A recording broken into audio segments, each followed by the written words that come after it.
नमस्कार मित्रों, ज्ञानपुरम क्लासेस में आप सभी का फिर से स्वागत है।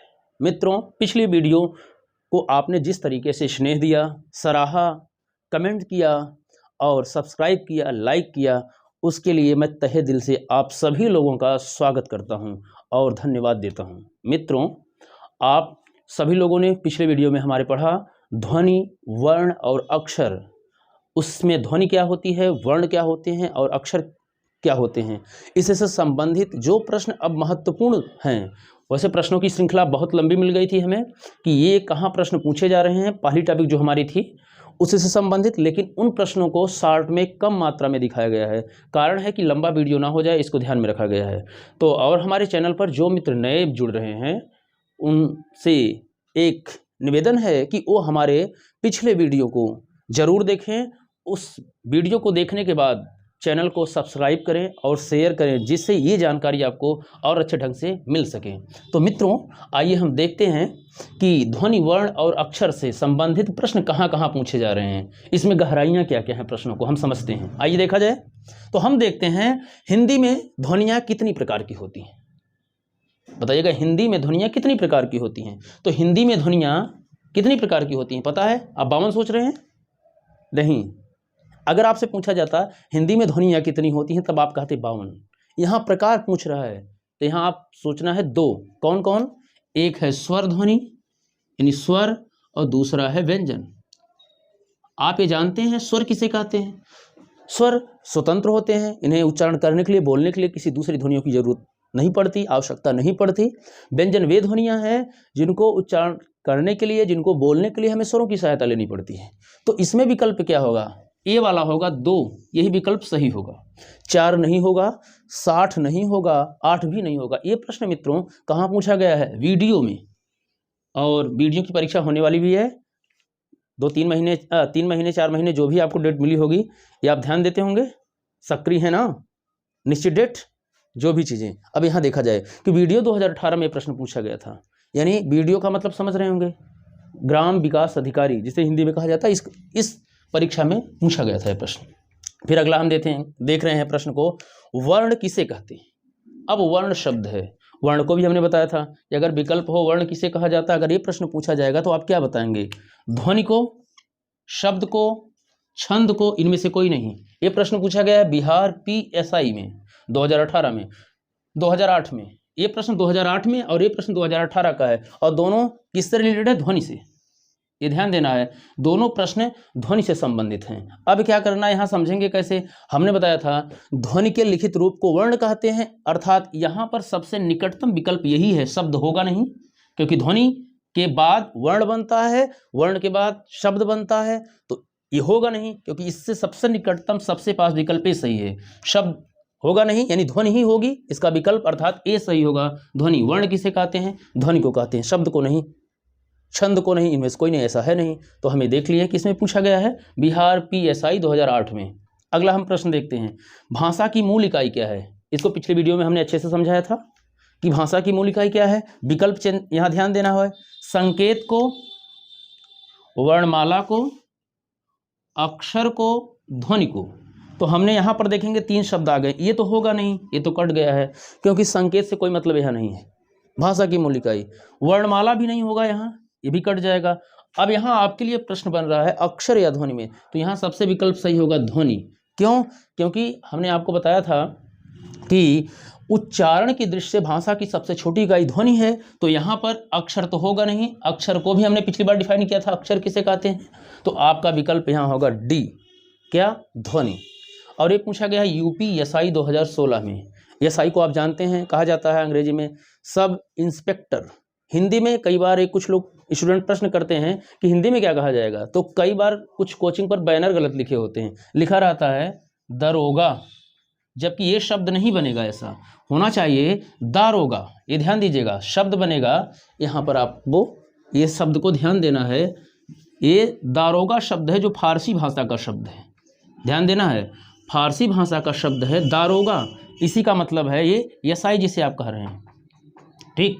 तो यहाँ पर ये फारसी भाषा का शब्द है, SI को क्या कहेंगे? दारोगा। तो आगे देखा जाए, इसमें प्रश्न पूछा गया है फिर अगला है शब्द की सबसे छोटी इकाई क्या कहलाती है। तो शब्द, ये ध्यान दीजिएगा, इस प्रश्न को ध्यान देना है कि शब्द की सबसे छोटी इकाई क्या है।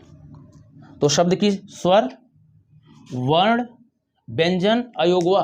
तो ये बताइएगा यहाँ क्या होगा। एक है स्वर, इसे कहा जाएगा, कि वर्ण को कहा जाएगा, कि व्यंजन को कहा जाएगा, कि अयोगवाह को कहा जाएगा। ये प्रश्न पूछा गया है यूपीपी 2018 में। तो ये ध्यान देना है, यहाँ पर आपको विकल्प क्या कर रहा है, शब्द की सबसे छोटी इकाई यहाँ वर्ण होगी। कैसे, यहाँ पर शब्द किससे मिलकर बनते हैं, तो वर्ण से। शब्द भी लिखित होता है और वर्ण भी लिखित होता है, तो शब्द से छोटी इकाई पहली बात तो स्वर होगी नहीं, क्योंकि सिमट जा रही है। व्यंजन केवल होगा नहीं, अयोगवाह होगा नहीं। अयोगवाह आप जानते हैं अयोगवाह की संख्या कितनी होती है, कई बार प्रश्न पूछे गए हैं।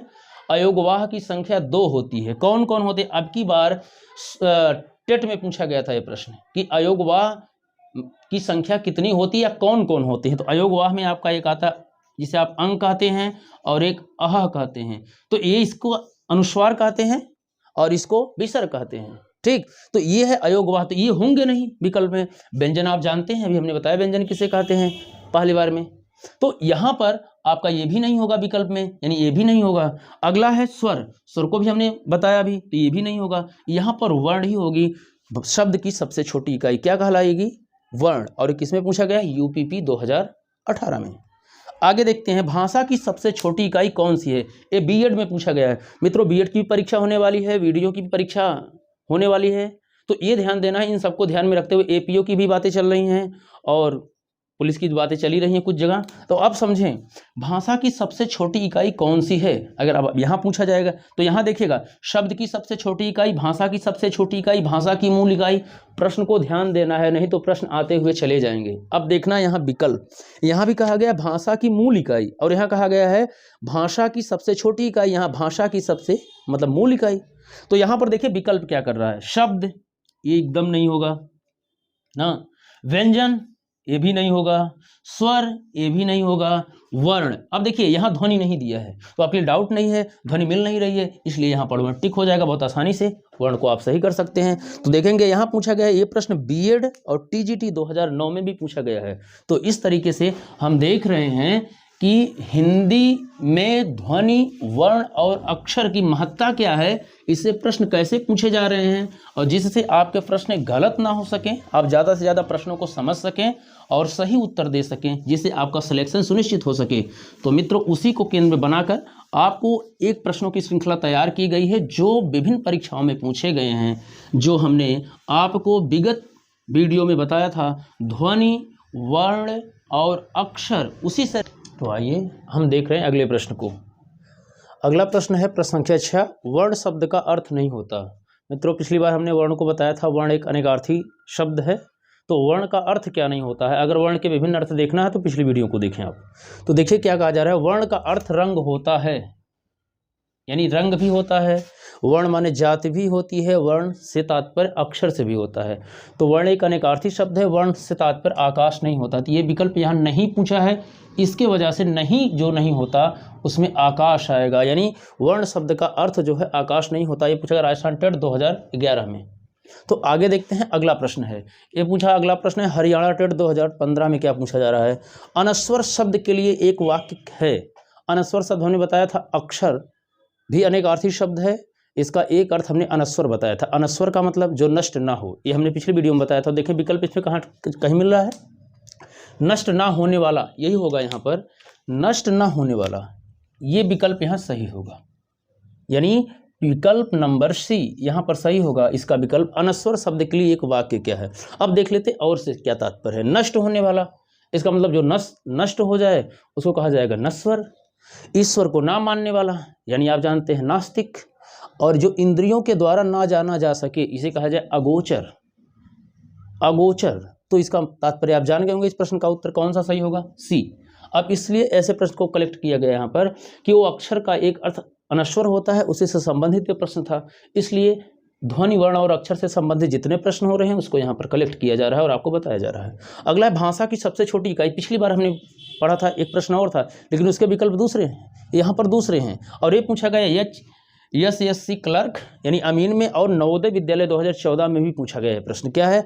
भाषा की सबसे छोटी इकाई क्या है? तो आपको हमने पिछली बार कई बार बताया, शब्द होगी नहीं, मतलब ये विकल्प यहाँ सही नहीं होगा, यानी शब्द गलत हो जाएगा, यहाँ पर पद भी गलत हो जाएगा, वाक्य भी गलत हो जाएगा, यहाँ पर सही होगा विकल्प एक, यानी जिसका आंसर है वर्ण। तो भाषा की सबसे छोटी इकाई यहाँ पर क्या होगी? वर्ण होगी। तो ये प्रश्न आप देखिए, क्लर्क में, अमीन में, नवोदय में, यानी भाषा की सबसे छोटी इकाई कई बार पूछा जा रहा है प्रश्न। अगला प्रश्न है, और ये भी ध्यान देना है, अगले वीडियो में जब हम बताएंगे तो शब्द क्या होता है, पद क्या होता है, वाक्य क्या होता है, अगले वीडियो में इसका हम बहुत अच्छे ढंग से प्रस्तुत करने वाले हैं। आगे देखते हैं, वर्णों के कितने भेद होते हैं। अभी हमने पिछला प्रश्न इसके पहले पढ़ा था कि ध्वनियाँ कितनी प्रकार की होती है। यहाँ ध्वनि ना देकर वर्ण दिया गया है, इसलिए इन प्रश्नों की बारीकियों को ध्यान देने के लिए हमने यहाँ आपको इन प्रश्न को कलेक्ट किया है। तो अब देखना है कि वर्णों के कितने भेद होते हैं। वर्ण से मतलब जो ध्वनियों का लिखित रूप है उसके दो भेद होते हैं, हमने बताया स्वर और व्यंजन। अभी हमने इसका चर्चा भी किया था कि स्वर और व्यंजन होते हैं। तो यही विकल्प यहाँ पर सही हो जाएगा। 8 नहीं होगा, 7 नहीं होगा, 10 नहीं होगा। अगला है, एक से अधिक वर्णों के मेल को क्या कहते हैं। अब यहाँ पर ध्यान देना है, एक से अधिक वर्णों के मेल को क्या कहते हैं। अनुस्वार होगा नहीं, अनुस्वार को हमने आपको बताया था, अनुस्वार क्या ऐसे लिखा जाता है, ऐसे होता है। ये अयोगवाह का एक हिस्सा है, यानी अयोगवाह दो होते हैं जिनमें एक अनुस्वार है और दूसरा क्या होता है, अभी हमने बताया था विसर्ग। तो व्यंजन होगा नहीं, स्वर होगा नहीं, अक्षर, ये विकल्प यहाँ पर सही होगा। तो इसलिए ये पूछा गया है वीडियो 2018 का प्रश्न है, जिसमें पूछा गया था एक से अधिक वर्णों को मेल को क्या कहते हैं, एक से अधिक वर्णों के मेल को क्या कहते हैं। तो इसका विकल्प होगा अक्षर कहते हैं। तो इसे हम लोगों ने बहुत अच्छे से 10 प्रश्नों को देख चुके हैं, और ये 10 प्रश्न ध्वनि, वर्ण और अक्षर से ही संबंधित हैं। इसलिए ध्वनि और अक्षर, वर्ण, इनका महत्व समझते हुए, यानी ध्वनि, वर्ण, अक्षर, इसका महत्व ध्यान दें और इसको बहुत अच्छे से अध्ययन करें, जिससे इससे जितने भी प्रश्न आए उससे एक भी प्रश्न गलत ना हो, यानी आपके सभी आंसर सही हों। और आंसर सही होंगे तो आपका चयन सुनिश्चित होगा, ये आप समझ। तो आइए देखते हैं कि अगला प्रश्न देखते हैं क्या परीक्षाओं में पूछा गया है। लिख रहा है प्रश्न संख्या 11 में, व्यंजन को स्वर रहित लिखने के लिए, यानी जो व्यंजन होता है उसको स्वर रहित लिखने के लिए किस चिन्ह का उपयोग किया जाता है। जो चिन्ह लगाया जाता है उसे क्या, जैसे कोई व्यंजन हो, जैसे लिखा गया है, आप समझिए लिख जाए क। अब इसको स्वर रहित करना है, यानी स्वर को बाहर करना है, तो नीचे हम हलंत लगाएंगे ना, इसे हलंत कहा जाता है। तो ये पूछ रहा है प्रश्न, इसमें चिन्ह, किस चिन्ह का प्रयोग करते हैं, यानी किसको, किसी व्यंजन को स्वर रहित लिखने के लिए। तो किसी व्यंजन को स्वर रहित लिखने के लिए हम हलंत का प्रयोग करते हैं। विकल्प सही होगा, स्वर का प्रयोग नहीं करते, क्योंकि व्यंजन में स्वर जोड़ेंगे तो यहाँ वो क्या होगा, किसी व्यंजन को स्वर रहित लिखने के लिए स्वर बाहर ही करना है, व्यंजन कोई तात्पर्य नहीं है, अनुनासिक से कोई तात्पर्य नहीं है, यानी यहाँ पर विकल्प क्या होगा, हलंत। यानी किसी भी व्यंजन को अगर हम स्वर रहित लिखते हैं तो किस चिन्ह का प्रयोग करते हैं, हलंत चिन्ह का। तो देखिए कब पूछा गया है, 2019 में, किसमें, यूपीपी, उत्तर प्रदेश पुलिस में पूछा गया प्रश्न है। फिर अगला है, प्र में पूर्ण वर्ण क्या है। ये ध्यान दीजिएगा, आपसे पूछा जाए प्र में पूर्ण वर्ण क्या है, तो ये कैसे आप बताएंगे, इसे ध्यान देना है। ये देखिएगा गौर से कि प्र में आप क्या सोच रहे हैं, दिख क्या रहा है, प्र में पूर्ण वर्ण। तो जो प्र है इसमें ज़्यादातर लोग आंसर क्या देंगे, प, क्योंकि प पूरा दिख रहा है, जबकि गलत आंसर हो जाएगा। कैसे तब समझेंगे, यहाँ देखेंगे, यहाँ पर विकल्प होगा र, यही सही होगा विकल्प, यानी यहाँ पर जो विकल्प होगा, यहाँ पर विकल्प सही होगा र, यानी ये विकल्प यहाँ सही होगा, प्रा नहीं होगा, यानी गलत हो जाएगा। दोनों ऐसा हो नहीं सकता, कोई नहीं। और ये पूछा गया तकनीकी भर्ती में। तो अब यहाँ ध्यान दें आप कि प्रा में कैसे आप समझेंगे कि रा पूर्ण वर्ण है। तो अब यहाँ देखें, हम प्रा को अंग्रेजी में एक तरीके से कैसे चेंज करें, जैसे हम लिखें PRA, किसको बनाएंगे, प्रा को। तो देखेंगे P के साथ स्वर नहीं है, ये RA, रा के साथ स्वर है तो रा पूर्ण है। अब इसको हम अलग करके भी देखें, प्रा को अगर हम इसका वर्ण विच्छेद करेंगे तो ये बनेगा प धन र, ये हो गया प्रा। और इसको हम ऐसे भी समझ सकते हैं, प धन र धन अ, यानी हम इसको देखेंगे तो रा इसमें पूरा है, इस कारण विकल्प यहाँ पर ये सही होगा। यानी प्रा में पूर्ण वर्ण क्या है, रा पूर्ण वर्ण है। आंसर गलत नहीं करेंगे ना आप, ठीक है। आगे देखते हैं हम लोग। ये देखिए प्रश्न, व्यंजन और स्वर के संयुक्त रूप को, व्यंजन और स्वर के संयुक्त रूप को, ये ध्यान देना है, संयुक्त रूप को क्या कहते हैं। हमने पिछली बार बताया था सभी व्यंजन वर्ण होते हैं, ध्वनि भी होते हैं, लेकिन अगर उनके साथ हम जोड़ देते हैं तो क्या कहा जाता है? पिछली वीडियो में स्पष्ट बताया गया था, क्या कहा जाएगा? उसे अक्षर कहते हैं। तो देखेंगे विकल्प यहाँ क्या दे रहा है, वर्ण ये नहीं होगा, ध्वनि ये नहीं होगा, अक्षर यही विकल्प सी सही होगा। यानी व्यंजन और स्वर के संयुक्त रूप को हम क्या कहेंगे? अक्षर कहेंगे। पिछले वीडियो में हम बहुत अच्छे ढंग से समझाए हैं इनको अक्षर किसे कहते हैं। हमने ये बताया था कि जो ध्वनियाँ होती हैं केवल मौखिक होती हैं, जो वर्ण होते हैं ध्वनियों के लिखित रूप को वर्ण कहते हैं। सभी स्वर आपके अक्षर भी हैं और वर्ण भी हैं, ध्वनि भी हैं, लेकिन व्यंजन जो होते हैं ये वर्ण हैं, ध्वनि हैं, लेकिन जब व्यंजन में हम स्वर लगा देते हैं तो उन्हें अक्षर कहते हैं। वही प्रश्न यहाँ पूछा गया है। अभी देखेंगे KBS 2014 में पूछा गया है। तो मित्रों, ध्वनि, वर्ण और अक्षर से संबंधित प्रश्न इतने महत्वपूर्ण हैं कि वो कहीं ना कहीं एग्जाम में बराबर पूछे जा रहे हैं, लेकिन उसके कुछ लोग महत्व से अभी परिचित नहीं हैं कि अपने आंसर को गलत कर देते हैं। तो यहाँ यही प्रश्न हुआ, का आंसर होगा सी, अक्षर। फिर अगला देखा जाए, त्रिध्वनियाँ पूछ रहा है। त्रिध्वनियाँ, त्रि की ध्वनियाँ हैं, तो त्रि में कौन कौन ध्वनि जुड़ी हैं ये पूछ रहा है प्रश्न। तो देखेंगे ता है, ता में यहाँ री की मात्रा है, यानी ये विकल्प यहाँ सही होगा। ये ता धन रा होगा नहीं, क्योंकि ता धन रा क्या हो जाता है ये पता है, संयुक्त व्यंजन हो जाएगा। संयुक्त व्यंजनों की संख्या कितनी होती है? 4 होती है। तो जो त्रा होता है, अगर हम ऐसे कर देंगे ता धन रा, तो ये बराबर त्रा हो जाएगा, त्रा, त्रि नहीं होगा। ता धन री धन आ, यहाँ से कोई तात्पर्य नहीं, ये भी गलत हो जाएगा। त्रा धन आ, ये भी त्रा ही हो जाएगा। तो यहाँ पर केवल विकल्प आपका ए सही होगा, जिसका आंसर है ता धन री, यानी त्रि की ध्वनियाँ कौन कौन है? ता धन री। आगे प्रश्न दिया जा रहा है, रा धन मा, रा में हलंत लगा है, माँ का रूप क्या होगा? तो ये ध्यान दीजिएगा, यहाँ पर कैसे क्या बनेगा, ये माँ में री लगा है तो ये विकल्प होगा नहीं, मृ नहीं होगा, मरा होगा नहीं, क्योंकि यहाँ पर रा नीचे जो होता है वो पूरा है, तो ये भी विकल्प कट जाएगा, यही विकल्प यहाँ सही होगा। ये पूछा गया तकनीकी भर्ती परीक्षा 2016 में। तो हमने देखा कि प्रश्नों का संकलन ध्वनि, वर्ण और अक्षर से हम लोगों ने 15 प्रश्न देख चुके हैं कि ये कहाँ कहाँ परीक्षाओं में पूछे जा रहे हैं, और ये बराबर निरंतर परीक्षाओं में पूछे जा रहे हैं। इसका महत्व बहुत अधिक है, इसलिए इसको ध्यान दें। जितने प्रश्न आपसे कराए जा रहे हैं इसे आप अपनी कॉपी और कलम लेकर इसको अच्छे से नोट करें, ये प्रश्न आगे मिलता रहे। तो आइए हम अगला प्रश्न देखते हैं कि उस प्रश्न की क्या विशेषता है। यहाँ कहा जा रहा है, प्रत्येक शब्द की वर्तनी के सभी वर्णों को उसी क्रम में अलग अलग दिखाना क्या कहलाता है? यानी प्रत्येक शब्द की, यहाँ ध्यान देना, जितने शब्द हैं प्रत्येक शब्द की वर्तनी यानी स्पेलिंग, यानी एक एक वर्ण को, सभी वर्णों को उसी क्रम में, जिस क्रम में शब्द बना हो, क्या कह रहा है? अलग अलग दिखाना क्या कहलाता है? तो क्या कहेंगे यहाँ पर? टिक क्या होगा? हमने आपको अभी बताया था, इसे कहा जाएगा वर्ण विच्छेद। यानी ये क्या हो जाएगा? वर्ण विच्छेद। संधि नहीं होगा। संधि तो आप जानते हैं कि संधि क्या होता है? संधि किसे कहते हैं? दो या दो से अधिक यानी दो निकटवर्ती वर्णों के मिलने से जो विकार या परिवर्तन होता है उसे संधि कहते हैं। लेकिन वर्ण विच्छेद के बारे में क्या कहा जाता है कि प्रत्येक शब्द की वर्तनी के सभी वर्णों को उसी क्रम में अलग अलग दिखाना वर्ण विच्छेद कहा जाएगा। संधि विच्छेद होगा नहीं, वर्ण संयोजन भी नहीं होगा। ये राज्य मंडी परिषद 2019 में प्रश्न पूछा गया, यानी यहाँ हो जाएगा आपका विकल्प ए, जिसका आंसर होगा वर्ण विच्छेद।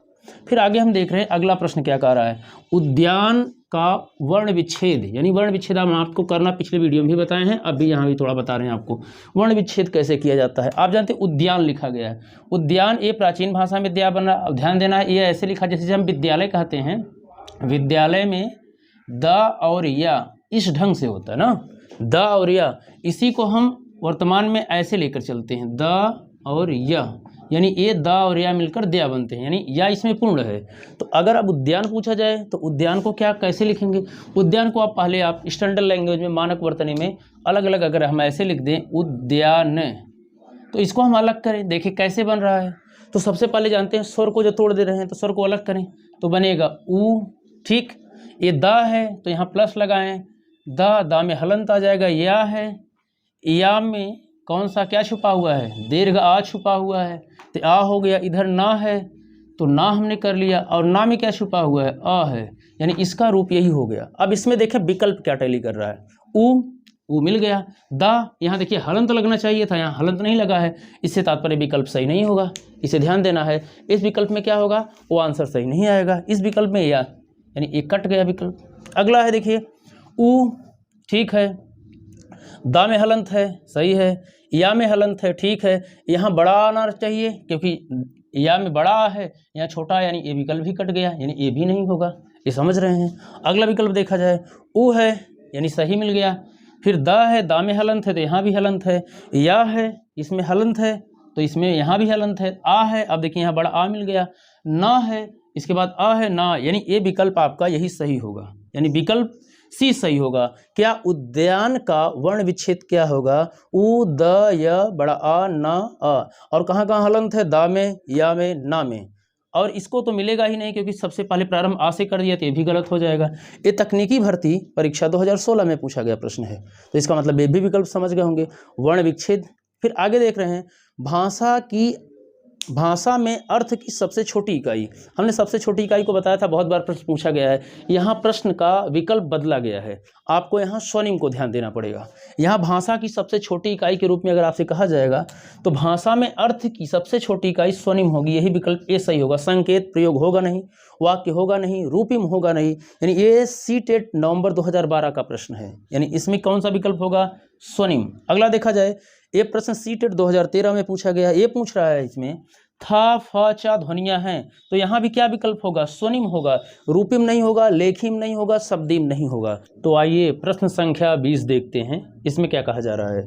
ग्रिम नियम का संबंध किससे है? तो थोड़ा प्रश्न को आप टिक करें, देखें आप क्या टिक कर रहे हैं। स्वनिम विज्ञान, बोली विज्ञान, अर्थ विज्ञान, कोश विज्ञान। तो यहाँ पर विकल्प क्या सही होगा? यहाँ पर विकल्प जो है स्वनिम विज्ञान सही होगा। इसको हमने अच्छे से बताया था कि ध्वनि के कुछ नियम, जिसमें प्रमुख क्या क्या बताया था। यहाँ पर देखिएगा, ये प्रश्न पूछा गया था यूजीसी नेट जेआरएफ जून 2009 में सेकंड पेपर में। तो अब देखिएगा, हमने कुछ आपको ध्वनि के नियम बताए थे, और ध्वनि को स्वनिम भी कहा जाता है। कब कहा जाता है इसका भी उल्लेख हमने किया है कि ध्वनि, स्वनिम, वर्ण, अक्षर, संपूर्ण बातें आपको बताई गई हैं। तो देखा जाए हमने ध्वनि को कैसे परिभाषित किया था, ये भी हमने बताया था कि ध्वनि क्या होती है। और फिर ध्वनि के प्रमुख नियम में हमने एक बताया था ग्रिम नियम, ठीक, ग्रिम नियम। इसके बाद हमने दूसरा नियम बताया था ग्रासमान नियम, ग्रासमान नियम। फिर हमने तीसरा नियम बताया था वर्नर नियम, वर्नर नियम। फिर अगला नियम हमने बताया था आपको तालव्य नियम, तालव्य नियम। फिर हमने आपको अगला बताया था मूर्धन नियम, यानी आपको ये मुख्य हम ध्वनि के नियम बताए थे, और यही आपसे इस प्रश्न पूछा गया था कि ग्रिम नियम का संबंध किससे है, और ध्वनियों को स्वनिम भी कहा जाता है। और इसको हमने भी बताया था, स्वनिम शब्द के जन्मदाता कौन है? प्रोफेसर हैविट हैं। ये पिछली वीडियो में सब कुछ हमने बता दिया था। उन्होंने फोन शब्द का प्रयोग कब किया था, फोन किस भाषा का शब्द है, संपूर्ण का उल्लेख करके उससे रिलेटेड जितने प्रश्न हैं वो आपको बताए जा रहे हैं। फिर आगे हम आ रहे हैं, देख रहे हैं आगे क्या अगला प्रश्न है। अगले प्रश्न के रूप में हम चर्चा कर रहे हैं कि अगला प्रश्न जो है वो इस ढंग से है कि लिपि की आवश्यकता होती है। अच्छा, लिपि क्या शाब्दिक अर्थ आपसे पूछ लिया जाए तो क्या बताएंगे? लिपि का शाब्दिक अर्थ क्या होता है? लिपि का शाब्दिक अर्थ लीपना होता है। जैसे हम किस ढंग से किसी लिपि को लीपते हैं, किसी भाषा के शब्दों को, जैसे हम ऐसे लीप रहे हैं, क ये हमने ऐसे करके लीप दिया, ई हमने ऐसे लीप दिया, तो ये क्या है? लिपि है। इसे हम देवनागरी लिपि में लीप रहे हैं। जैसे अंग्रेजी है, जब हम लिखते हैं ए, इसको लिपने का तरीका दूसरा है, इसे कहा जाएगा किस लिपि में? रोमन लिपि में हम लिपते हैं। तो इस तरीके से लिपि का शाब्दिक अर्थ लिपना होता है। ये भी कई बार प्रश्न पूछा गया परीक्षाओं में, लेकिन हम यहाँ देख रहे हैं कि अब प्रश्न है लिपि की आवश्यकता होती है। तो थोड़ा इसको ध्यान दें कि भाषा को बोलने के लिए, भाषा को लिखने के लिए, भाषा संकेत में, तीनों में ये प्रश्न पूछा गया तकनीकी भर्ती 2016 के प्रश्न। तो एक चीज़ ध्यान दीजिएगा, कई बार एक प्रश्न पूछा जाता है, टेट सीटेट में भी पूछा गया है कि भाषाई कौशल, नाम सुने हैं? भाषाई कौशल कितने होते हैं? चलिए बताइएगा। आपसे एक प्रश्न है कि भाषाई कौशल कितने होते हैं, और इनका सीटेट में कई बार क्रम पूछा गया है। तो भाषा के कितने कौशल होते हैं? 4। कौन कौन? एक क्रम क्या है देखिएगा। पहला कौशल है सुनना, सुनना। दूसरा कौशल है बोलना। तीसरा कौशल है पढ़ना। चौथा कौशल है लिखना। ये इनका क्रम है। अब ध्यान दीजिएगा, जैसे दो कौशलों में, दो भाषाई कौशलों में लिपि की आवश्यकता नहीं होती है, जैसे क्या है? सुनने और बोलने में। इसे अनपढ़ व्यक्ति भी सुन भी सकता है, बोल भी सकता है, उसको लिपि की कोई ज्ञान नहीं होता, ना तो देवनागरी लिपि का ज्ञान है, ना तो रोमन लिपि का ज्ञान है, ना फारसी लिपि का ज्ञान है, तो भी वो बोल सकता है, फारसी के शब्द भी बोल लेता है, अंग्रेजी के शब्द भी बोल लेता है, हिंदी के शब्द भी बोल लेता है, सुन भी लेता है, तो उसके लिए लिपि की जरूरत नहीं पड़ती है। तो यहाँ पर कहा लिपि की आवश्यकता होती है, तो इन दोनों में लिपि की जरूरत नहीं पड़ती है। तो अगला प्रश्न, लिपि की आवश्यकता पड़ती कहाँ है? या तो पढ़ने के लिए या तो लिखने के लिए। जैसे आप किसी को बोल रहे हैं, जैसे कोई लेक्चर जब देता है तो वहाँ लिपि की जरूरत नहीं होती है, वो मौखिक देता है।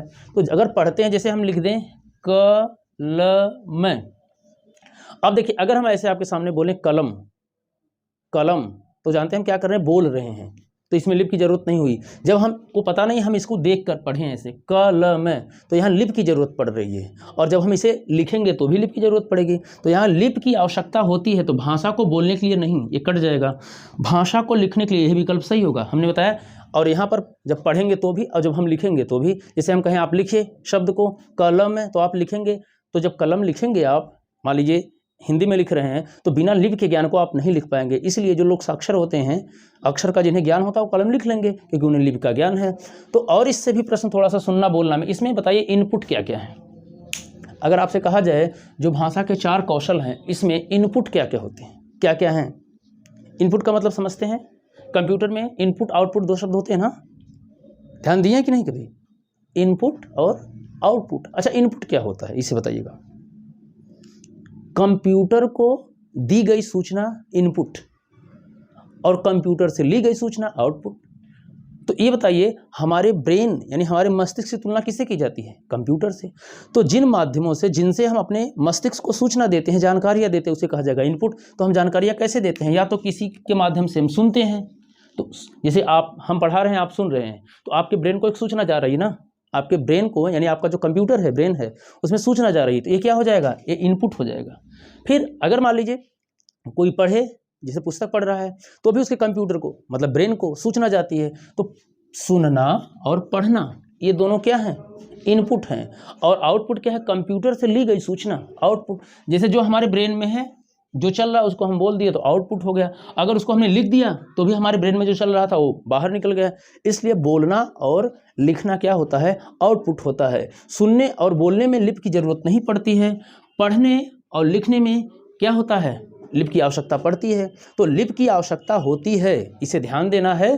तो यहाँ पर ध्यान देना पड़ेगा, भाषा को बोलने के लिए ऐसा नहीं होगा, ये गलत हो जाएगा। भाषा को लिखने के लिए लिपि की आवश्यकता होती है। तो मित्रों, एक कक्षा आपको कैसी लगी, इसको भी आप कमेंट बॉक्स में कमेंट करके ज़रूर बताइएगा। और जो मित्र हमारे चैनल पर नए जुड़े हैं, इसे सब्सक्राइब करें, लाइक करें और शेयर करें। तब फिर हम आपको नए वीडियो में मिलते हैं। तब तक के लिए धन्यवाद, नमस्कार, जय हिंद।